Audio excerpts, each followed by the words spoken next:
I stood in the corner of my son's living room, holding a glass of cheap wine and watching 30 people pretend they didn't know I was sleeping in the guest bedroom upstairs. The Christmas tree blinked red and green. Someone had hung expensive ornaments on it, the kind that cost more than my weekly grocery budget. Tyler always did have good taste. He got that from his mother. I sipped the wine. It tasted like vinegar. "Dad," Tyler's voice cut through the holiday music. I turned. He stood 10 feet away with his wife Amanda beside him. She wore a dress that probably cost what I used to make in a month, back when I had a job. "Yeah?" I kept my voice neutral. "We need to talk." The music kept playing. Mariah Carey singing about Christmas. People stopped their conversations. I felt their eyes on me. "Okay." I set down my glass. Tyler stepped closer. His face was red. Not from the cold. From anger he'd been holding back for weeks. "This isn't working anymore." I waited.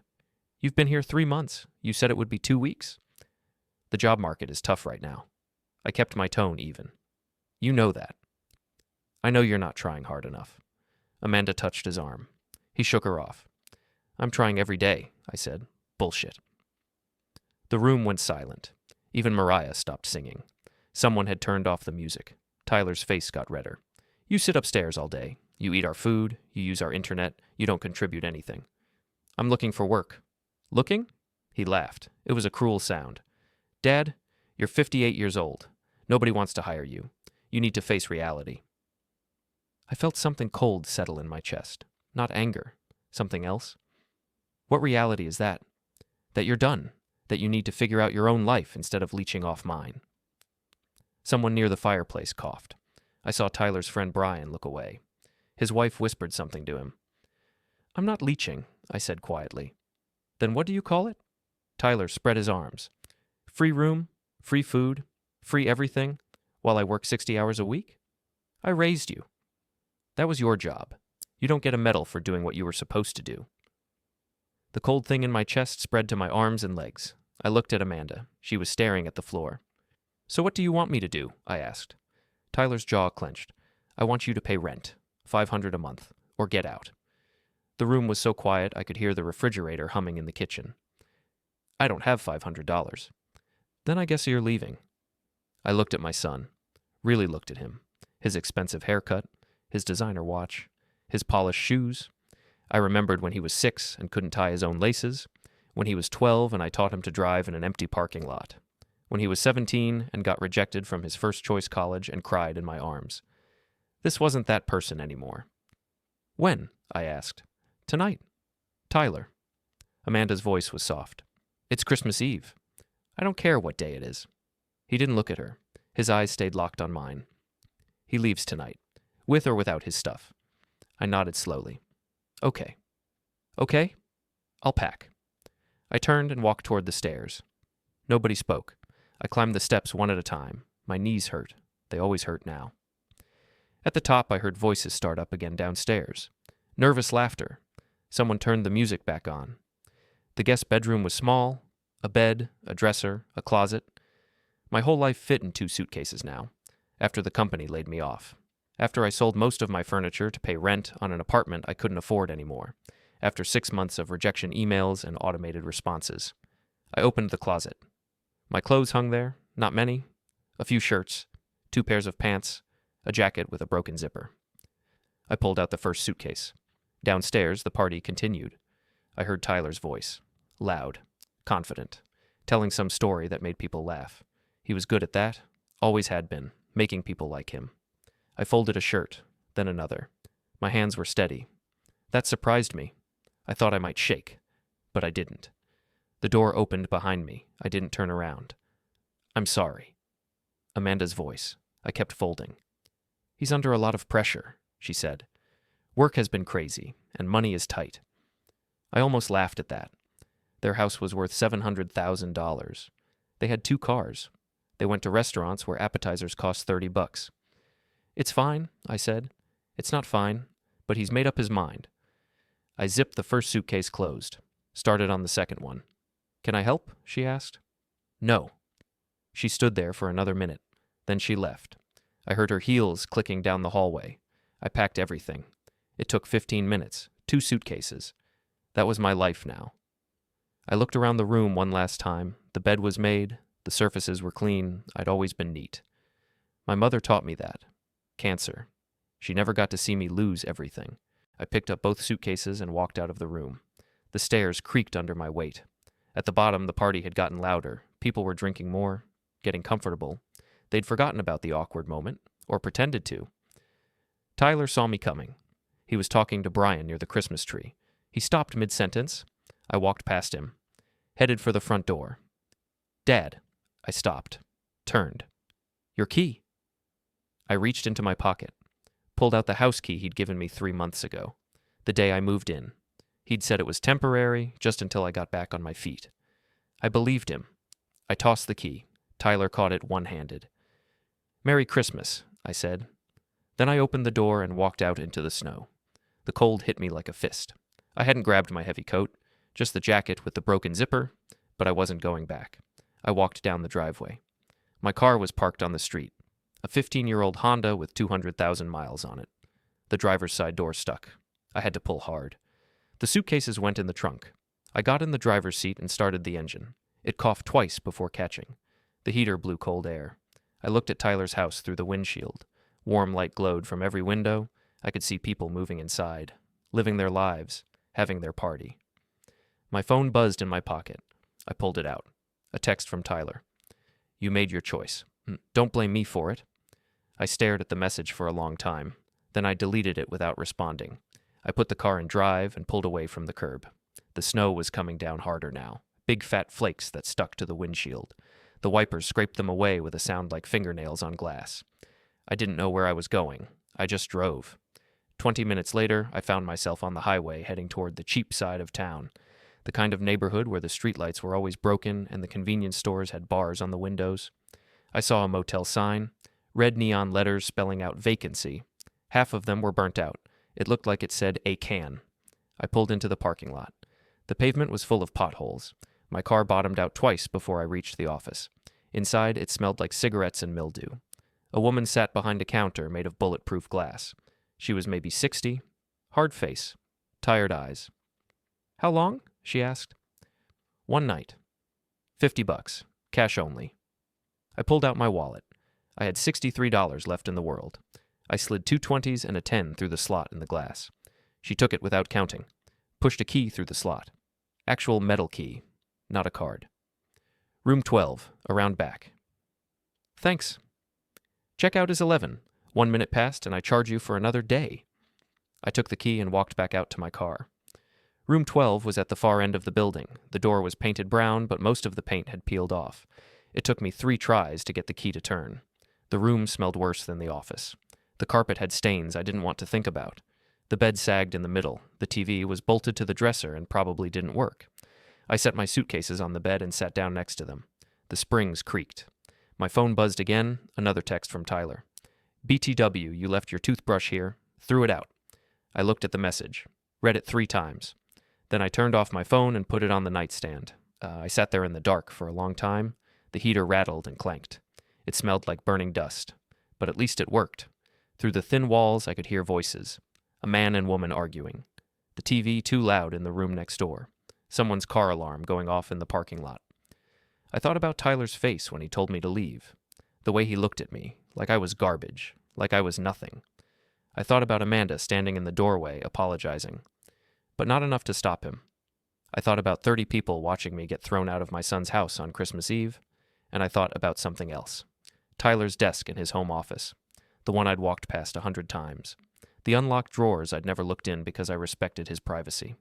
The laptop he left open sometimes when he took conference calls in the other room. The conversations I'd overheard. The ones he didn't know I was listening to. 3 months. I'd been in that house for 3 months, living like a ghost, trying to be invisible, trying not to be a burden. But I'd seen things, heard things, learned things. I stood up and opened my suitcase, dug through the clothes until I found what I was looking for. My old laptop. 5 years old, but it still worked. I'd kept it when I sold everything else. I opened it and waited for it to boot up. The screen glowed blue in the dark room. I opened my email, created a new message, typed in Tyler's address. Then I stopped. My fingers hovered over the keyboard. I could do this, or I could let it go. Move on. Find a shelter. Apply for government assistance. Start over somewhere else. I could be the bigger person. I thought about Tyler's text messages, the smug tone, the casual cruelty. You made your choice. I started typing. 20 minutes later, I hit send on the first email. 10 minutes after that, I hit send on the second one. 5 minutes after that, I hit send on the third one. Then I closed the laptop and lay back on the sagging bed. The heater kept rattling. The couple next door kept arguing. The TV kept blaring. But inside my chest, the cold thing had changed into something else, something that felt almost like peace. I closed my eyes and waited for morning. Before we continue, hit the hype button, subscribe, and like the video to help the channel grow. Tell us which city you are from in the comments. We'd love to get to know our audience better. I woke up at 6. The room was freezing. The heater had stopped working sometime during the night. My breath came out in clouds. I sat up. My back hurt. The bed was worse than I thought. I'd slept in my clothes. My phone was still on the nightstand. I turned it on. 17 missed calls, 23 text messages, all from Tyler. I didn't read them, not yet. Instead, I opened my laptop again, logged into my email. I had 3 replies waiting. One from Tyler, one from Amanda, one from someone I'd copied on the third email. I read Tyler's first. Call me right now. We need to talk about this. This is insane. You can't do this. The timestamp said 3 a.m. He'd been up all night. Good. Amanda's was shorter. Please, we can fix this. Just tell me what you want. The third email was from Brian, Tyler's friend, the one who'd looked away at the party. Jim, I need to understand what's happening. Tyler called me at midnight screaming. Is this real? Did you actually send those files to his boss? I closed the laptop without responding to any of them. The first email I'd sent had gone to Tyler's supervisor at the investment firm where he worked. Attached to it was a spreadsheet I'd found on Tyler's laptop 3 weeks ago, when he'd left it open while taking a call downstairs. The spreadsheet showed client accounts and some interesting discrepancies. Nothing illegal, not quite, but definitely against company policy. Tyler had been moving money between accounts to make his performance numbers look better, borrowing from Peter to pay Paul, then putting it back later. It worked fine as long as nobody looked too closely. Now someone was looking. The second email had gone to Amanda's sister, Rachel. Rachel was a lawyer. She and Amanda had been fighting for months over their mother's estate. Their mother had died last year and left everything to Rachel. Amanda thought it was unfair. She'd been talking to her own lawyer about contesting the will. I'd attached photos to that email. Photos I'd taken with my phone 3 weeks ago when I couldn't sleep and went downstairs for water. Photos of Amanda's laptop screen. Open to her email, where she'd been coordinating with her lawyer about hiding assets, about lying about financial statements, about forging signatures. The third email had gone to the Homeowners Association board for Tyler and Amanda's neighborhood. Attached was documentation about the deck Tyler had built in their backyard 2 years ago, without permits, and about the fence that was 6 inches taller than the regulations allowed, and about the storage shed that violated setback requirements. Tyler had been planning to sell the house next summer, cash out on the equity, move to a bigger place. That wasn't happening now. I stood up from the bed, walked to the window. The parking lot was empty except for my car and a pickup truck with no wheels. The snow had stopped. Everything was white and clean-looking, deceptive. My phone rang. Tyler, I let it go to voicemail. It rang again immediately. Amanda. Voicemail. I took a shower. The water pressure was terrible, and it never got hotter than lukewarm, but it felt good anyway, like washing something off. When I got out, my phone showed 6 more missed calls. I got dressed. Same clothes as yesterday. I only had a few clean things left. I'd need to find a laundromat soon. The motel office had coffee, free. I walked over there carrying my empty cup from the room. The same woman was behind the bulletproof glass. She looked like she'd never left. Coffee's 50 cents, she said. Sign says free. Sign's old. I put 2 quarters on the counter. She slid them through the slot and pointed to a table in the corner. The coffee was terrible. I drank it anyway. My phone buzzed, a voicemail notification. I put in my earbuds and listened. Tyler's voice, panicked. Dad, please. I'm sorry about last night. I was drunk and stupid. But you can't do this. You're ruining my life. Just call me. We'll work something out. I'll give you money, whatever you need. Just please call me. I deleted it. The next message was Amanda. Jim, this is Amanda. Tyler's at work trying to do damage control. His boss wants to meet with him this afternoon. If you have any documentation that shows those transfers were authorized, please send it. Please. Tyler could lose his job. I deleted that too. The third message was from a number I didn't recognize. A man's voice. Professional. Cold. This is David Chen from Highland Financial Partners. I'm attempting to reach James Patterson regarding allegations made against one of our senior associates. Please return this call at your earliest convenience. I saved that one. I finished my coffee and walked back to my room, sat on the bed with my laptop. Opened Tyler's email response again. He'd sent 3 more since the first one, each one angrier than the last. The final one said, "I hope you know that. After everything I've done for you, letting you stay in my house, feeding you, and this is how you repay me? You're a piece of shit. Mom would be ashamed." I read that last line 5 times. Mom would be ashamed. I thought about my wife, Tyler's mother, Laura. She died when Tyler was 20, car accident, drunk driver, T-boned her at an intersection. Tyler had been in college. Worst day of my life. We'd gotten through it together, him and me. I took out loans to keep him in school, worked 2 jobs, made sure he graduated, made sure he had everything he needed, and now he was using his mother's memory as a weapon. I closed the laptop, stood up, grabbed my jacket, walked out to my car. I drove across town to the part of the city where Tyler worked. Glass towers full of people in expensive suits shuffling money around, making deals, getting rich. I found his building, parked in a garage that cost $20 for 2 hours, another chunk of my remaining cash. I took the elevator to the 10th floor. The reception area was all marble and chrome. A woman in her 20s sat behind a desk that probably cost more than my car. "Can I help you?" She smiled. It didn't reach her eyes. "I'm here to see David Chen." "Do you have an appointment?" He called me. "Your name?" "James Patterson." Her smile disappeared. She picked up her phone, spoke quietly into it, hung up.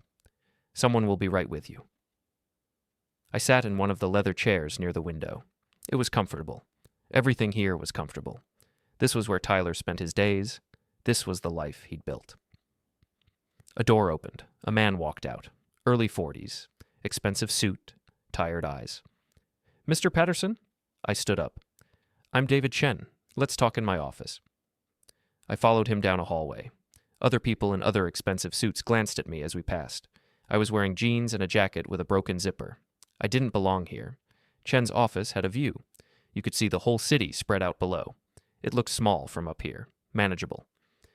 "Sit." Chen pointed to a chair across from his desk. I sat. He didn't sit. He stayed standing, hands in his pockets. "You sent me some concerning information about Tyler Patterson." "Yes." "Is it accurate?" "Yes." "How did you obtain these files?" "I'm his father. I was staying at his house." Chen's eyebrows went up slightly. "You went through his personal computer?" "He left it open." "And photographed confidential documents?" "I took pictures of his screen." Chen walked to the window, looked out at the view. "Mr. Patterson, what you've done could be considered corporate espionage." "I didn't work here. I'm not a competitor. I'm just a father who got tired of being treated like garbage." "So this is revenge?" "This is truth." He turned around. "The truth is, Tyler moved money between accounts without authorization. That's a violation of firm policy. It's also a violation of federal regulations. Do you understand what you've done?" "I do." "Your son could go to prison." "No, he won't." I leaned back in the chair. "What he did was wrong, but it's not criminal. It's a firing offense. Maybe a fine from the SEC, but not prison." Chen studied me. "You seem very informed." "I worked in finance for 30 years before I got laid off. I know exactly what Tyler did and what it means." "Then you know you've destroyed his career?" "Yes." "And you're okay with that?" I thought about Christmas Eve, about 30 people watching me get thrown out, about Tyler's text messages. "I'm okay with it," I said. Chen nodded slowly. He walked back to his desk, sat down, opened a folder. "Tyler is meeting with HR this afternoon. He'll be terminated. We'll report the violations to the SEC. He'll likely be fined. He won't work in this industry again." "Okay." "That's all you have to say?" "What else do you want me to say?" Chen closed the folder. "Get out of my office." I stood up. "Mr. Patterson." I stopped at the door. "What you did to your son." Chen's voice was quiet. "That's cold, even for this business." "He threw me out on Christmas Eve." "So you destroyed his life." "I taught him a lesson." "What lesson is that?" "Actions have consequences." I walked out before he could respond. 6 a.m. came too early. My back was screaming from the terrible mattress. My head still hurt from hitting the wall, but I dragged myself out of bed and reported to the manager's office. Her name was Dolores. She handed me a bucket of cleaning supplies and a cart with fresh linens. Rooms 14 through 22, she said. Strip the beds, clean the bathrooms, vacuum, change the trash. You got 2 hours. That's 9 rooms in 2 hours. Should have thought about that before your son trashed my property. I took the cart and got to work. The rooms were exactly as disgusting as I expected. Used condoms in the trash. Mysterious stains on the sheets. Bathrooms that looked like crime scenes. I tried not to think about it. Just worked mechanically. Strip, spray, wipe, repeat. By room 17, my phone started buzzing. I ignored it. By room 19, it was buzzing constantly. I pulled it out. 15 missed calls. All from Amanda. I called her back. What? Jim, thank God. We need to talk. I'm working. Rachel filed charges. Official charges. Fraud, forgery, identity theft. I could go to prison. I know. You have to help me. No, I don't. Please, I have information about Tyler, things you don't know. I stopped scrubbing the toilet. What kind of things? Not over the phone. Meet me. Just give me an hour. Where? She gave me an address, a coffee shop on the east side. 1 hour, I said. If you're late, I leave. I'll be there. I finished the last 3 rooms in 45 minutes, left the cart outside the office, drove across town. The coffee shop was small, local place, exposed brick walls, art from students at the community college. Amanda was already there, sitting in the corner. She looked worse than Tyler. Dark circles under her eyes. Hair pulled back in a messy ponytail, no makeup. I sat down across from her. Talk, I said. Tyler's been lying to you. About what? About everything. The money he borrowed, the job, the house, all of it. Explain. She took a deep breath. Tyler didn't just move money between client accounts. He stole from them. Real theft, about $200,000 over 3 years. I felt my stomach drop. That's not what the spreadsheet showed. That's because he kept 2 sets of books. The ones you saw were the sanitized version. The real records are hidden. Encrypted files on a thumb drive. Where's the thumb drive? Safe deposit box. Bank downtown. Why are you telling me this? Because I need you to stop. If Rachel presses charges, I'm looking at 5 to 10 years. But if Tyler goes down for actual embezzlement, he's looking at 20, and I'll be implicated as an accessory. We'll both go to prison. So, you want me to bury the evidence? I want you to accept a deal. Tyler will admit what he did at the Christmas party. He'll apologize publicly. He'll go to therapy, whatever you want. But you have to stop the legal stuff. Call off Rachel. Tell the SEC you made a mistake. I leaned back in my chair. You realize you're asking me to let him get away with actual crimes.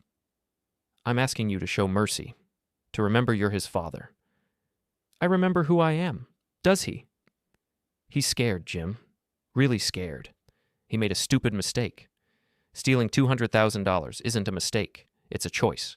Multiple choices over multiple years. People make bad choices. Yeah, they do. And then they face consequences. Even if those consequences destroy innocent people? Who's innocent here? She leaned forward. I am. I didn't know about the embezzlement. I didn't know about the account manipulation. I only found out 2 months ago. But you didn't report it. He's my husband. So that makes you an accessory. Her face hardened. You're enjoying this. Watching us suffer. A little bit, yeah. What happened to you? You used to be kind, compassionate. Laura would be ashamed. Don't. My voice went cold. Don't use my wife against me. Why not? Tyler did, and it worked. Did it? Look where he is now. Jim, please, I'm begging you. Name your price. Whatever you want. We'll figure out a way to pay you. Just stop this. There's no price. This isn't about money. Then what is it about? Consequences. Tyler spent his whole life avoiding them.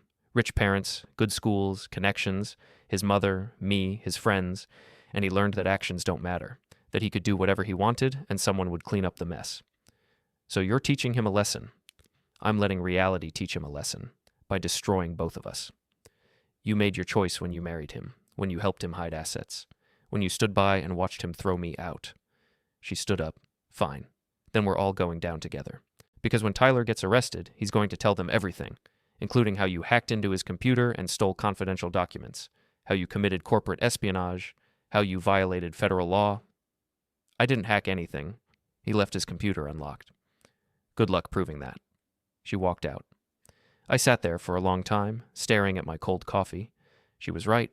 If Tyler decided to go scorched earth, he could implicate me. Unauthorized access to financial records, sharing confidential client information. It was murky legal territory. I might not go to prison, but I'd definitely face charges. My phone buzzed, a text from a number I didn't recognize. Jim? This is Brian. Tyler is planning something. I don't know what. But he's desperate and he's not thinking straight. Watch your back. I stared at the message. Then I paid for my coffee and left. I drove back to the motel, parked in my usual spot, sat in the car for a minute trying to think. Tyler was cornered. Amanda was cornered. Cornered animals were dangerous. I needed to stay ahead of them, figure out their next move. I got out of the car, started walking toward my room, and saw Tyler's car in the parking lot. Parked 3 spaces away. He was here. I stopped, looked around, didn't see him anywhere. Then I saw movement in my room window, through the thin curtain. Someone was inside. I walked to the door. It was unlocked. I pushed it open. Tyler was sitting on my bed with his laptop open. My laptop open next to it. He looked up when I came in. Took you long enough, he said. Get out. Not yet. We need to finish this conversation. We finished it yesterday. No, we didn't. He stood up. Because yesterday I was still trying to be reasonable, still trying to fix things, but now I'm done trying. What does that mean? He turned his laptop around, showed me the screen. It was a document, legal looking, lots of paragraphs and subsections. What is that? Complaint for damages, civil suit. I'm suing you for $2 million. For what? Defamation, intentional infliction of emotional distress, tortious interference with business relationships. Pick one. You can't sue me for telling the truth. I can sue you for anything, and even if I lose, it'll cost you tens of thousands in legal fees. Money you don't have. I walked further into the room. So this is your play, bury me in lawsuits. Not just lawsuits. He clicked to another document. I also filed a restraining order. You can't come within 500 feet of me or Amanda. You can't contact us. You can't contact our employers or our friends. That's not going to hold up. Doesn't matter. It's active for 30 days while we have the hearing. Violate it and you go to jail. He smiled. It was a terrible smile. Nothing warm about it. See, Dad, you taught me a valuable lesson. You taught me that the system can be weaponized, that information is power, that you can destroy someone's life legally if you're smart about it. So thank you for the education. I felt my fists clench. Get out of my room. Or what? You'll hit me? Please do. Then I'll have you arrested for assault and violating the restraining order. You'll be in jail by tonight. He was baiting me, wanted me to lose control, give him ammunition. I took a breath, unclenched my fists. What do you want, Tyler? I want you gone. Not just from my life. From this city. This state. I want you to disappear. And in exchange, I'll drop the lawsuit and the restraining order. And if I don't? Then I'll make your life a living hell. Every day until you have nothing left. I already have nothing left. Not true. You still have your freedom, your health, your sanity. I can take those too. We stared at each other. You really think you can win this? I asked. I don't need to win. I just need to hurt you as badly as you hurt me. Then we're already even. Not even close. He closed both laptops, picked them up, started walking toward the door. Hey, I said. That's my laptop. Nope, it's evidence for my lawsuit. You used it to commit crimes, so I'm confiscating it. You can't just take my property. Watch me.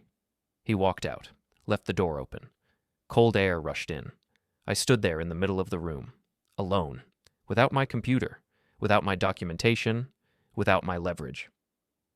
Tyler was learning fast, too fast. I walked to the door, watched his car pull out of the parking lot. Then I pulled out my phone, looked at Brian's text again. Tyler is planning something? Yeah, he was, and I needed to figure out what, before it was too late. I spent the afternoon at a computer store, bought a cheap laptop with the last of my money, $300. Now I had exactly $14 to my name, but I needed the computer, needed access to my cloud backups, needed to stay in the game. I set it up in the library, downloaded my encrypted files, Everything Tyler had taken from my old laptop. He thought he had my evidence, but I'd been smart enough to back it up. I opened the files, started going through them again, looking for anything I'd missed, any leverage I didn't know about. And I found it, hidden in a subfolder, a series of emails between Tyler and someone named David Ling, dates going back 2 years. I read through them carefully. David Ling was a client, a wealthy client with multiple investment accounts, and Tyler had been giving him insider information, tips about upcoming trades, warnings about market movements. In exchange, Ling was paying Tyler under the table, cash deposits into a separate account Tyler never told Amanda about. This wasn't just embezzlement. This was securities fraud, federal crime, 10 to 20 years in prison. I sat back, felt a smile spread across my face. Tyler thought he had leverage, thought he could threaten me into backing down, but I still had the nuclear option.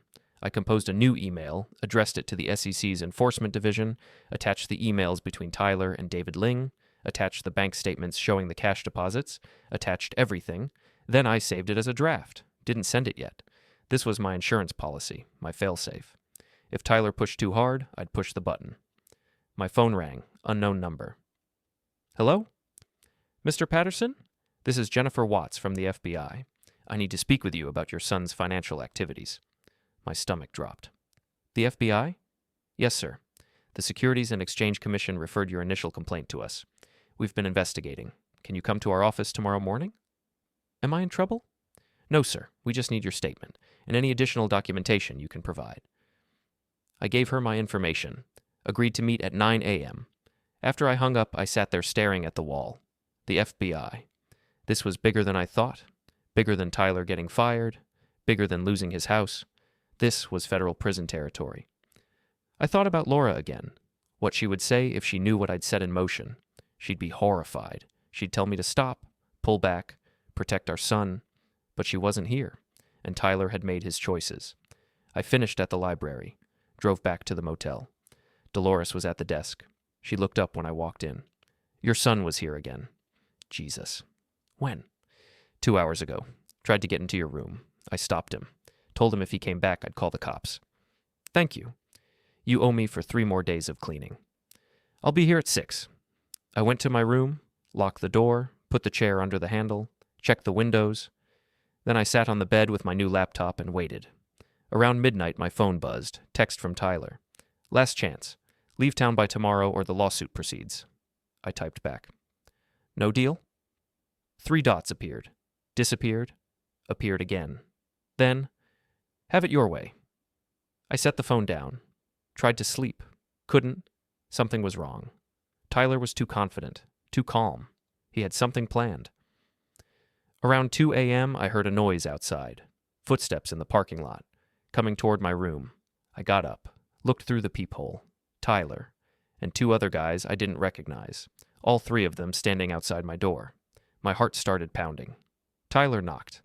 Dad, open up. We need to talk. I didn't respond. I know you're in there. I can hear you breathing. I stayed silent. Fine. If you won't come out, we'll come in. One of the other guys produced something. A crowbar. He jammed it into the door frame. Started prying. I grabbed my phone, dialed 911. 911. What's your emergency? Someone's breaking into my motel room. I need police. What's your location? I gave the address. The room number. Officers are en route. Stay on the line. The door was giving way. The cheap wood splintering. I looked around for a weapon. Found nothing except a lamp. I unplugged it, held it like a bat. The door burst open. The chain snapped. Tyler and his 2 friends came in. I swung the lamp. Hit the first guy in the shoulder. He grunted and grabbed my arm. Twisted it behind my back. The lamp fell. Shattered on the floor. Tyler walked in slowly. Put him on the bed. They forced me down. One guy held my arms. The other held my legs. Tyler stood over me. I told you to leave town. Police are coming, I said. I don't care. He pulled something from his pocket. A phone. Started taking pictures of me. What are you doing? Getting evidence. For my lawsuit. Look at you. Living in this shithole. Clearly unstable. Clearly dangerous. I'm going to tell the judge you've been harassing me. Stalking me. Threatening me. And these pictures will prove you're mentally unwell. You broke into my room. No, I knocked. The door was open. You attacked me with a lamp. I defended myself. Bullshit. He leaned down close. Who do you think they'll believe? A successful businessman with 2 witnesses? Or a homeless old man living in a motel? I tried to break free. The guys held me down. Tyler took more pictures. Then he nodded. Okay, let him go. They released me. I sat up, breathing hard. Get out, I said. Tyler smiled. Remember this feeling, Dad. Remember what it's like to be helpless, to be overpowered, to have no control. That's how I felt when you destroyed my life. You destroyed your own life. Believe what you want, but this ends now. You're going to drop everything. Call the SEC, call the FBI, tell them you made it all up. You were angry and vengeful, and you lied. I didn't lie. Then you're going to prison with me, because I'll tell them you hacked my computer, stole client data, committed corporate espionage. We'll both go down. Sirens outside, getting closer. Tyler and his friends walked to the door. Think about it, Tyler said. You have 24 hours. They left. I sat on the bed, shaking, adrenaline wearing off. 2 police officers came in 5 minutes later. I told them everything. They took a report, took photos of the broken door, of the shattered lamp, of the marks on my arms. But they didn't arrest anyone. Tyler was already gone. And without video evidence, it was he said, she said. We'll follow up, one officer said. But I could tell he didn't really care. Just another domestic dispute in a cheap motel. After they left, Dolores came to my room. This is the last straw, she said. You're out. Tonight. I don't care where you go. I don't have anywhere to go. Not my problem. I still owe you for the damages. Forget it. Just leave. Now. I packed my 2 suitcases, loaded them in my car, drove away from the motel. It was 3 a.m., snowing again, nowhere to go. I ended up in a 24-hour diner, ordered coffee, sat in a booth by the window, my phone buzzed. Email from the FBI. Mr. Patterson, due to recent developments in our investigation, we need to move our meeting to this afternoon. Please confirm your availability at 2 p.m. Recent developments. That meant they'd found something, or someone had told them something. I confirmed the meeting. Then I opened my draft email, the one addressed to the SEC, with all the evidence about Tyler's securities fraud. My finger hovered over the send button. This was it. The point of no return. If I sent this, Tyler was done. Federal prison, 20 years. His life over. But if I didn't send it, he'd keep coming after me, keep threatening, keep escalating. I thought about what he said. Remember what it's like to be helpless. Yeah, I remembered, and I was done being helpless. I hit send. The FBI office was downtown, tall building, security checkpoints, serious faces everywhere. Jennifer Watts met me in the lobby, mid-40s, sharp suit, sharper eyes. Mr. Patterson, thank you for coming in. She led me to a conference room. 2 other agents were already there, a man and a woman, both younger than Watts. This is Agent Morrison and Agent Kim. They're assisting with the investigation. I nodded at them. They didn't smile. We all sat down. Watts opened a folder. Mr. Patterson, I want to start by thanking you for bringing this matter to our attention. What your son did was serious. The account manipulation alone is worth pursuing. But we've uncovered something much larger. Larger how? Your son wasn't working alone. We've identified at least 6 other associates at his firm engaged in similar activities. This appears to be a systemic pattern of fraud. I felt my stomach twist. 6 other people? Yes. Your son was part of a network. They were sharing insider information, manipulating client accounts, funneling money through offshore accounts. We're talking about tens of millions of dollars. Tyler was involved in all of that? We believe so, and we need your help to prove it. Morrison leaned forward. Mr. Patterson, your son has hired a lawyer, a very good lawyer, and he's claiming you fabricated evidence, that you hacked his computer, that you're trying to frame him out of revenge. That's not true. We know. But we need to establish chain of custody. We need to prove the documents you provided are authentic. Can you walk us through exactly how you obtained them? I explained. Tyler's unlocked laptop, the files I found, the photos I took, the backups I made. Watts took notes. Did you access any password-protected files? No. Everything I found was already open or unencrypted. Did you install any software on his computer? No. Did you copy files directly or just photograph them? Just photographs. I didn't want to leave traces. The 3 agents exchanged looks. Kim spoke for the first time. Mr. Patterson, I'm going to be blunt. Your son's lawyer is going to argue that you illegally accessed his computer, that you violated the Computer Fraud and Abuse Act, that anything you found is inadmissible. But I didn't hack anything. He left it open. That may not matter. The law is murky. But here's the thing. If we can get Tyler to cooperate, if he agrees to testify against the others, we might be able to work out a deal. A deal? Reduced sentence. Probation instead of prison, in exchange for his cooperation. I felt anger flash through me. So he gets away with it. He won't get away with it, Watts said. He'll still face consequences. But we're more interested in the bigger fish, the people running this operation. Tyler was just a pawn. Exactly, I leaned back. And what about me? What about you? Tyler threatened to claim I committed corporate espionage, that I stole confidential information. Is that going to be a problem? Morrison shook his head. We've reviewed the evidence. You acted as a concerned citizen reporting a crime. Nothing you did was illegal. Tyler's lawyer can argue all he wants, but it won't stick. I felt some of the tension leave my shoulders. Watts closed her folder. We'll be in touch. We're executing search warrants tomorrow morning. Tyler's house, his office, his bank accounts. This is going to move fast. How fast? Arrests within a week. Trial in 6 months. Maybe less if they take the deal. I stood up. Thank you. Mr. Patterson. Watts stood too. I know this isn't easy, turning in your own son. But you did the right thing. Did I? Yes. Criminals need to face justice, even if they're family. I nodded and left. Outside, the snow was still falling. The city looked clean, peaceful, deceptive. I drove to a different diner. Different part of town. Ordered food I couldn't afford. Didn't care. My phone buzzed. Text from Brian. Jim, Tyler knows about the FBI. He's losing his mind. Please tell me you have a backup plan. I didn't respond. Another text. This one from Amanda. You bastard. You absolute bastard. They're executing warrants tomorrow. Tyler's going to prison. I hope you're happy. I deleted it. Then my phone rang. Tyler. I answered. You sent them everything. His voice was hollow. Empty. Yes. The emails with Ling, the offshore accounts, everything. Yes. Why? Because you broke into my motel room. Because you threatened me. Because you wouldn't stop. So you ended me. You ended yourself? I just pointed people in the right direction. Silence on the line. Then, I'm going to prison. Probably. For how long? 10 years, maybe more. Maybe less if you cooperate. Cooperate? The FBI wants you to testify against the others. They'll give you a deal. A deal? He laughed. It was a broken sound. What kind of deal? Reduced sentence. Probation, maybe. If you give them everyone else? More silence. And if I don't? Then you go away for 20 years. I heard him breathing, ragged, panicked.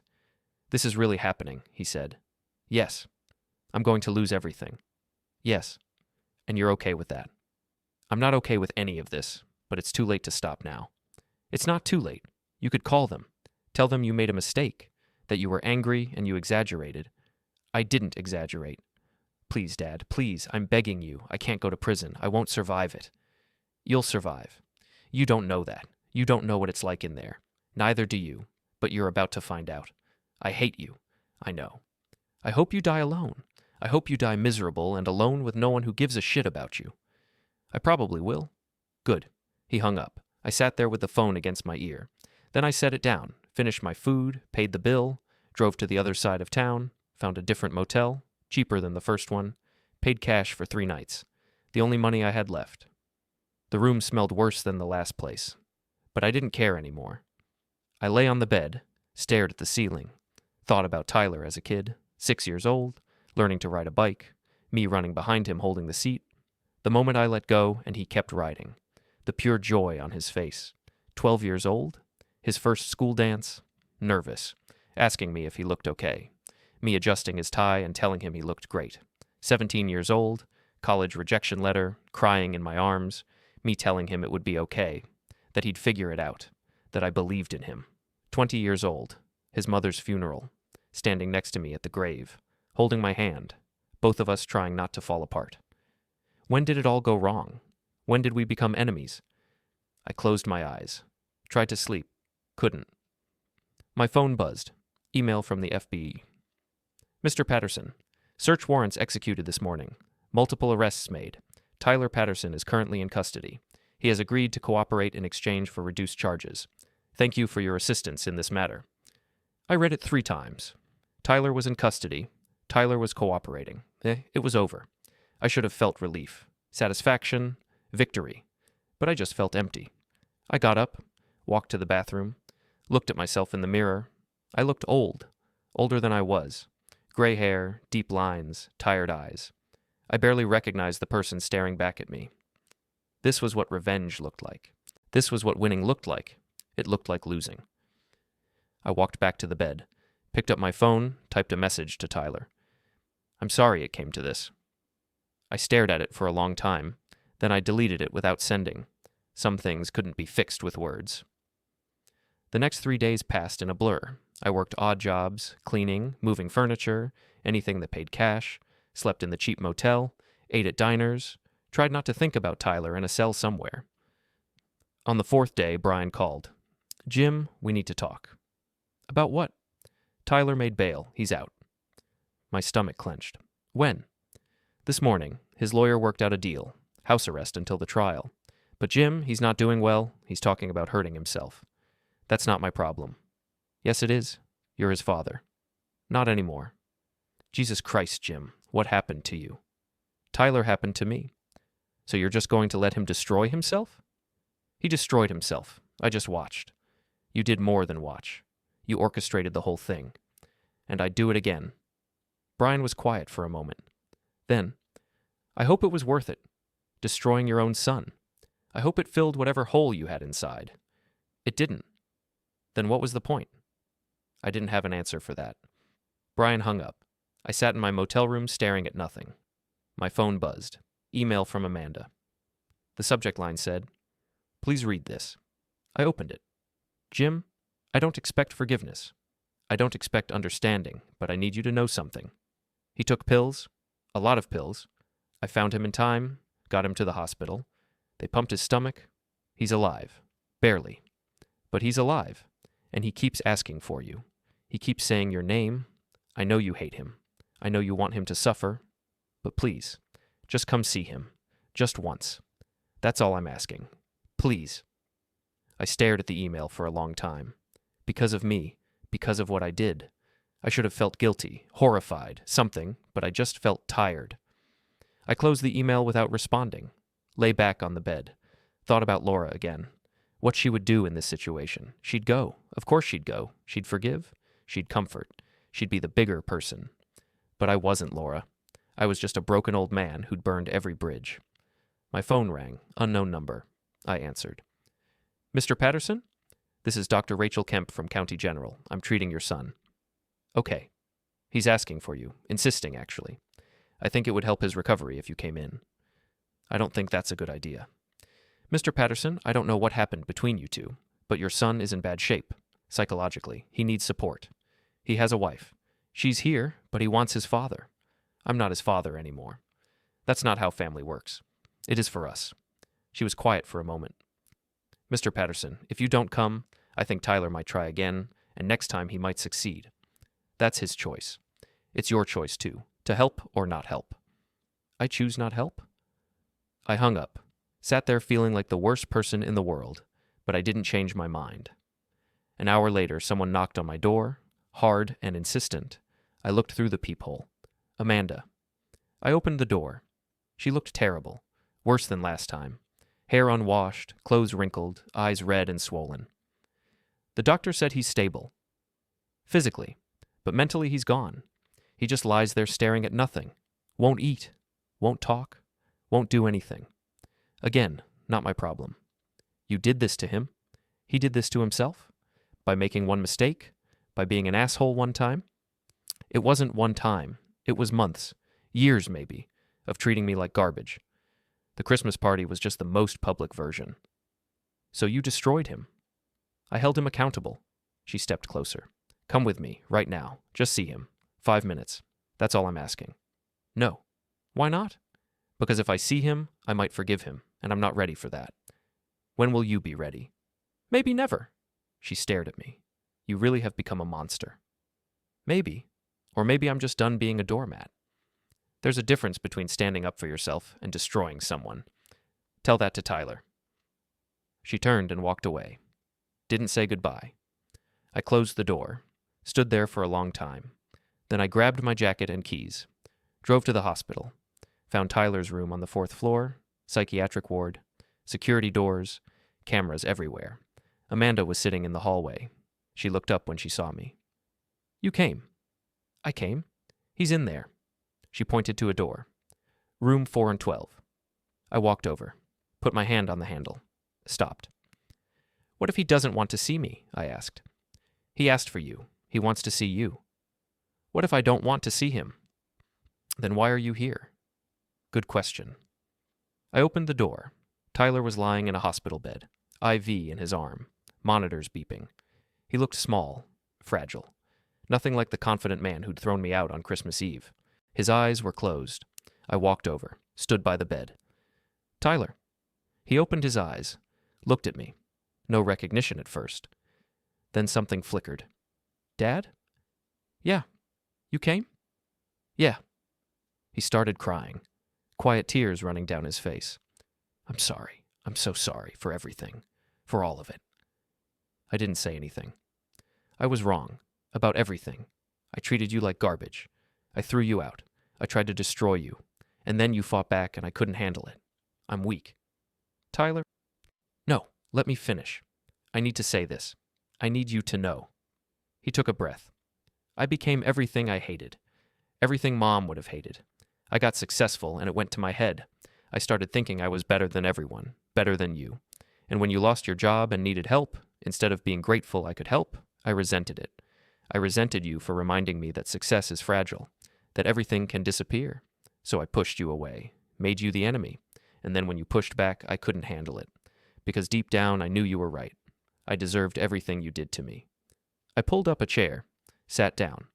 I didn't do it to teach you a lesson, I said. I did it because I was angry, because I was hurt, because I wanted you to feel what I felt. I do. I feel it every day. Good. Do you forgive me? I thought about it. Really thought about it. No, I said. Not yet. Maybe not ever. Why not? I tried to destroy you. Because you're still my son. Even after everything. Even after all of this. You're still the kid who cried when his hamster died. Who brought me coffee in bed on Father's Day. Who told me he loved me every night before bed until he turned 13. That kid is still in there somewhere. And I can't watch him die. Tyler closed his eyes. More tears. What do I do now? He asked. You get better, you do your time, you pay your debt, and then you try to be a better person. What if I can't? Then you fail, but at least you tried. He opened his eyes, looked at me. Will you visit me when I'm in prison? I don't know. Fair enough. We sat in silence for a while. The monitors beeped. Nurses walked by in the hallway. Life went on. Dad? Yeah? I understand now. What I took from you, it wasn't just a place to live. It was your dignity, your sense of worth. I made you feel like nothing, and that's the worst thing you can do to someone. Yeah, it is. I'm sorry. I know. Amanda knocked on the door, stuck her head in. Visiting hours are over, she said. I stood up. I should go. Will you come back? Tyler asked. Maybe. That's better than no. I walked to the door, stopped, turned around. Tyler, one more thing. Yeah? When you get out, when this is all over, don't contact me, don't call, don't text, don't show up. If I want to see you, I'll reach out. But until then, stay away. We both need space. How much space? However much it takes. What if it's forever? Then it's forever. His face crumpled, but he nodded. I walked out. Amanda was waiting in the hallway. Thank you, she said, for coming. Don't thank me. I didn't come for you. I know, but still, thank you. I left the hospital, drove back to my motel, packed my things, checked out, drove west, out of the city, towards somewhere new. I didn't know where I was going, didn't have a plan, just knew I couldn't stay. Too many ghosts, too many memories, too much pain. The highway stretched out ahead of me, empty, clean, full of possibility. I turned on the radio, some song I didn't recognize, let it play, and I drove. 3 weeks later, I was in Arizona. Found work at a construction site. Day labor. Cash under the table. It was hard work. My back screamed, my knees ached, but it felt good. Honest. I rented a room in a boarding house. Shared bathroom, no privacy. But it was clean and cheap. Started building a new life. Small, quiet. Anonymous. Nobody knew my story. Nobody asked questions. I was just Jim, the old guy who showed up on time and worked hard and didn't complain. One morning, I got a call from Jennifer Watts, the FBI agent. Mr. Patterson, just wanted to update you. Tyler pled guilty. 3 counts of securities fraud. He got 7 years. With good behavior, he'll be out in 5. Okay. He also cooperated fully. We arrested 4 other people. The ring is dismantled. Good. And I wanted to let you know. Tyler asked the judge to pass a message to you. He said to tell you he understands now, and he's sorry. Okay. That's it? Just okay? What else do you want me to say? I don't know. I thought you'd have some reaction. I'm out of reactions. Fair enough. Take care, Mr. Patterson. She hung up. I went to work. Hauled lumber, mixed concrete. Didn't think about Tyler. But that night, lying in my narrow bed, I thought about him. 7 years. He'd be 40 when he got out. Still young enough to rebuild. To start over. Maybe he would. Maybe he wouldn't. Not my problem anymore. I closed my eyes and tried to sleep. And then my phone buzzed. Text from an unknown number. Jim, it's Brian. I know you said not to contact you, but I thought you should know. Tyler had a hearing today. Before he went away, Amanda was there, and she filed for divorce. Right there in the courtroom. Tyler broke down.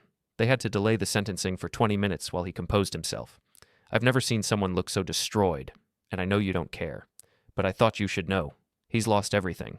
Job, house, wife, freedom, father, everything. I hope it was worth it. I stared at the message. Then I typed back, it wasn't, but some lessons can't be unlearned. I deleted it without sending. Instead, I blocked Brian's number. Lay back down, stared at the ceiling, thought about what Amanda said, that I'd become a monster. Maybe I had, or maybe I'd just become someone who couldn't be hurt anymore. I didn't know which was worse. Another text, this time from Tyler. Dad, they're taking me away tomorrow, to the federal facility upstate. I won't have access to my phone, but I wanted to say something before I go. You were right. About everything. I was a spoiled brat. I did take you for granted. I did destroy our relationship, and I deserved everything you did to me. But I also want you to know. I forgive you. I know that sounds backwards, but I do. I forgive you for destroying my life, because I destroyed yours first. So we're even.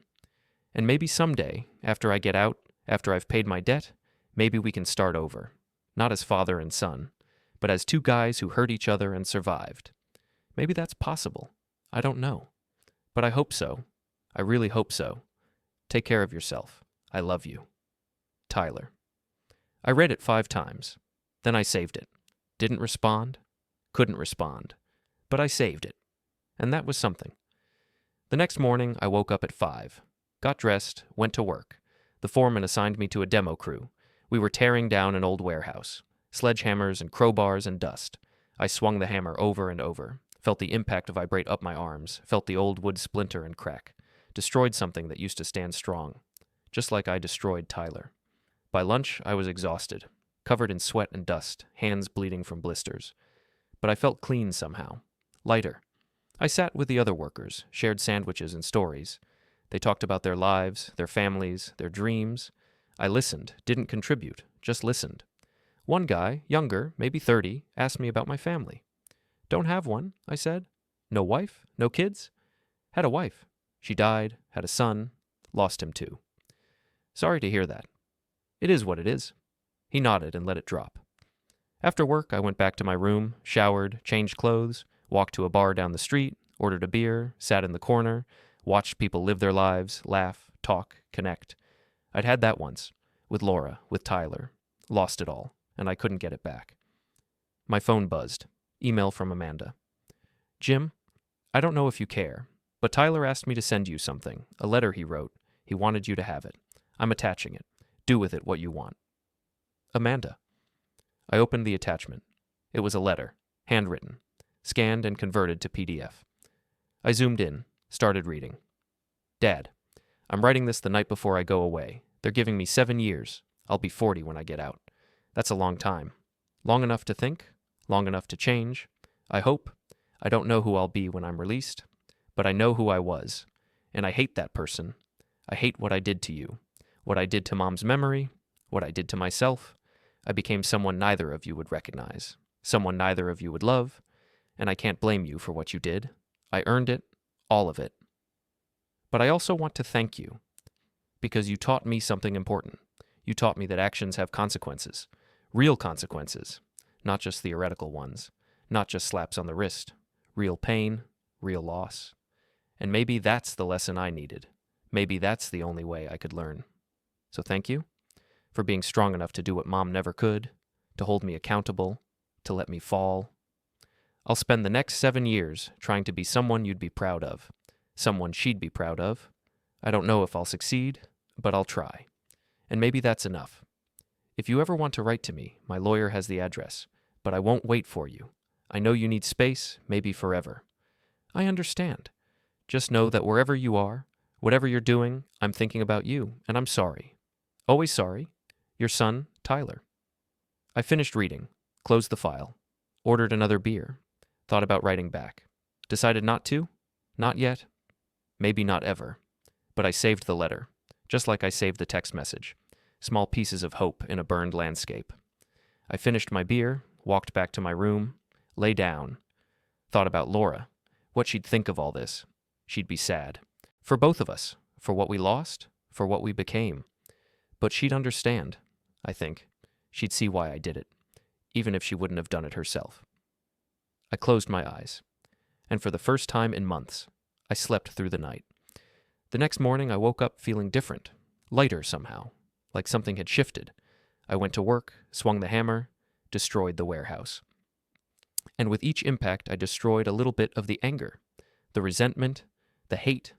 Not all of it, maybe never all of it, but enough. Enough to keep living, enough to keep going. At the end of the day, the foreman pulled me aside. Good work, Jim. You interested in permanent position, full-time, benefits? Yeah, I said. I'm interested. Good. Start Monday. I walked back to my room. Felt something I hadn't felt in a long time. Hope, small, fragile, but real. I sat down at the small desk, pulled out a piece of paper, started writing. Tyler, I got your letter and your text, and I want you to know something. I don't forgive you, not yet, maybe not ever, but I also don't hate you, not anymore. What I did to you was necessary for both of us. You needed to learn, and I needed to prove I wasn't helpless, so we both got what we needed. Now you're paying your debt, and I'm building a new life, far away from you, from everything we were. And maybe that's how it needs to be. Maybe we can't be father and son again. Maybe that's broken forever. But maybe after you get out, after enough time passes, we can be something else. Two guys who survived, who learned, who grew. I don't know if that's possible. But I'm willing to try. Eventually, not now, not for a long time, but eventually. Take care of yourself in there. Learn your lesson. Become someone better. And when you get out, if you've truly changed, reach out. I might answer. No promises. But I might. Jim. I read it over 3 times. Then I folded it, put it in an envelope, addressed it to Tyler's lawyer, walked to the post office, mailed it, and then I walked back to my boarding house, made dinner, ate alone, watched the sun set through my small window, thought about tomorrow, and the day after that, building something new from the ashes of something old. It wasn't much, but it was mine, and for now, that was enough. 6 months later, I got a letter back. From Tyler, prison postmark. I didn't open it right away. Let it sit on my desk for 3 days. Finally, on the 4th day, I opened it. Dad, thank you for writing. I didn't think you would. Your letter gave me hope, something I've been short on lately. Prison is hard, harder than I imagined. But I'm learning. Actually learning, not just surviving. I'm taking classes, GED stuff, even though I have a degree. Starting from the beginning, relearning how to be a student, how to listen, how to be humble. I'm also in therapy, court-ordered, but I'm taking it seriously. Talking about Mom, about you, about what I did, why I did it. The therapist says I have narcissistic tendencies, that I was overcompensating for deep insecurity, that I was terrified of ending up like I perceived you, unsuccessful and dependent. So I rejected you before you could reject me. It's textbook, apparently. But knowing the reason doesn't excuse the behavior. I hurt you. Deeply. And I have to live with that. But I'm trying to be better. Every day, one day at a time. You said maybe we could be something else someday. Two guys who survived. I'd like that when I get out. No rush, no pressure, but someday. Until then, take care of yourself. Build your new life. You deserve it. And if you ever want to write again, I'd like that too. But no pressure. I mean it. Tyler. I read it twice. Then I put it with the first letter. Saved both. Didn't write back. Not yet. But maybe soon. Work was going well. I'd been promoted to crew leader. More responsibility, more pay. Enough to move into my own small apartment. 1 bedroom, tiny kitchen, but mine. I furnished it slowly. Thrift store finds, nothing fancy. Built myself a small life. Quiet. Stable. Mine. And that was enough.